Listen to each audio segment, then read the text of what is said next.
ایک یہودی تاجر تھا جس کا نام ابن جبیر ہے. یہ تجارت کے لیے ملک شام گیا، وہاں سے تجارتی سامان خریدا اور ساتھ ایک خادم غلام خرید لیا. اس غرض سے خرید لیا کہ یہ سامان اٹھانے میں میری مدد کرے گا.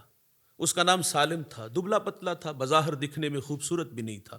یہ واپس مدینہ میں آیا تو 2 دن میں سامان تو فروخت ہو گیا، لیکن اس غلام کی طرف کسی نے بھی نظر التفات نہ کی. ظاہر ہے جب خرید و فروخت ہوتی تو نفع نقصان ہم لوگ پہلے دیکھتے ہیں کہ اس کو خرید کر کے مجھے کیا ملے گا. اس نے 3 دن سالم کو دھوپ میں کھڑا کر دیا. جو لوگ عرب جاتے ہیں وہ عرب کی گرمی سے بخوبی واقف ہیں، تڑپا دینے والی ہوتی ہے، جلسا دینے والی ہوتی ہے. تو مدینہ میں ایک خاتون تھی جس کا نام تثبیتہ تھا، اس پہ رحم آیا، وہ رحم دل تھی. اس نے اسے خرید لیا اور خرید کے کہا میں فقط تیرے پہ رحم کیا ہے. خیر اس کی رحم دلی کے چرچے مدینے کی گلیوں میں ہونے لگے. ابو حذیفہ مکہ کا تاجر تھا اور یہ تجارتی مال بیچتا مدینے میں آیا تو اس خاتون کا تذکرہ سنا، اس کی سیرت سے متاثر ہو کے پیغام نکاح بھیجا. تو نکاح کی پیشکش جو کی تھی انہوں نے قبول کر لی. نکاح ہوا، چند دن یہ مدینہ میں ٹھہرے اور پھر واپس مکہ المکرمہ آ گئے. ساتھ یہ خادم بھی ہے، یہ خاتون اور ابو حذیفہ. جب مکہ آئے تو ان دنوں میں میرے رسول صلی اللہ علیہ وسلم نے اعلان نبوت فرما دیا تھا. اس کی دوستی حضرت عثمان غنی رضی اللہ تعالیٰ عنہ سے تھی. تو حضرت عثمان غنی حضور کے غلام بن چکے تھے. تو یہ ملاقات کے لیے گئے تو حضرت عثمان غنی رضی اللہ تعالیٰ عنہ نے ان کو تبلیغ کی اور مشرف با اسلام ہوئے. ابو حذیفہ بھی ایمان لے آئے، ان کی بیوی بھی ایمان لے آئی اور خادم بھی ایمان لے آیا. ایک دن اس خاتون نے اپنے غلام سے کہا کہ میں نے رسول اللہ سے سنا ہے جو غلام آزاد کرے گا اللہ اس کو جہنم کی آگ سے آزاد کر دے گا. کہا سالم آج سے تو آزاد ہے. تو کہا مجھے اس شہر میں کوئی جانتا نہیں تو میں کہاں جاؤں گا. کہا ہمارے بیٹے بن جاؤ، ہمارے ساتھ تم رہ سکتے ہو. زندگی کے شب و روز سالم کے گزرنے لگے، لیکن ان کا بہت سارا وقت حضور کے قدموں میں گزرتا. جب بھی کوئی قرآن کی آیت اترتی تو یہ سیکھنے کے لیے حضور کی خدمت میں حاضر ہو جاتے. اچھا سالم کو اللہ تعالیٰ نے لہجہ بڑا اعلیٰ دیا تھا. ایک دن حضرت سالم قرآن پڑھ رہے تو میرے نبی مسکرا رہے تھے. ایک دن سالم قرآن پڑھتے تو میرے نبی کیا فرماتے، اللہ تیرا شکر ہے کہ تو نے سالم جیسے قاری قرآن میری امت میں پیدا فرمائے. دیکھیں انسانی فطرت ہے، وہ حوصلہ افزائی کا محتاج ہوتا ہے. حضور مدینے کی گلی سے گزرے تو ایک گھر میں صاحب مکان جو ہے وہ قرآن کی تلاوت کر رہے تھے. اما عائشہ بھی ساتھ تھی. حضور وہیں ٹھہر گئے، کچھ دیر ٹھہرے، گھر تشریف لے آئے.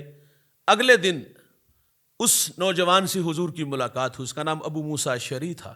تو حضور فرماتے کل شب میں اور عائشہ دونوں گزر رہے تھے تو سر راہ تیرا گھر آیا اور آپ قرآن پڑھ رہے تھے، ہم رک گئے. حضور فرماتے یار ابو موسیٰ تم قرآن بڑا اچھا پڑھتے ہو. تو عرض کیا کہ حضور اگر مجھے پتا ہوتا کہ آپ سن رہے ہیں تو میں اور سوار کے پڑھتا. یہ انسانی فطرت ہے، وہ حوصلہ افزائی چاہتا ہے. حضرت عاصم یہ ایک بہت بڑا نام گزرا ہے، یہ مسجد نبوی کے امام تھے اور قرات کا بہت بڑا نام ہے. ان کے منہ سے مشک سے بھی زیادہ خوشبو آتی تھی. کسی نے سوال کیا عاصم آپ کے منہ سے مشک سے بھی زیادہ خوشبو آتی، اس کی وجہ؟ تو کہتے ایک شب میں سویا اور خواب میں مجھے حضور کی زیارت نصیب ہوئی.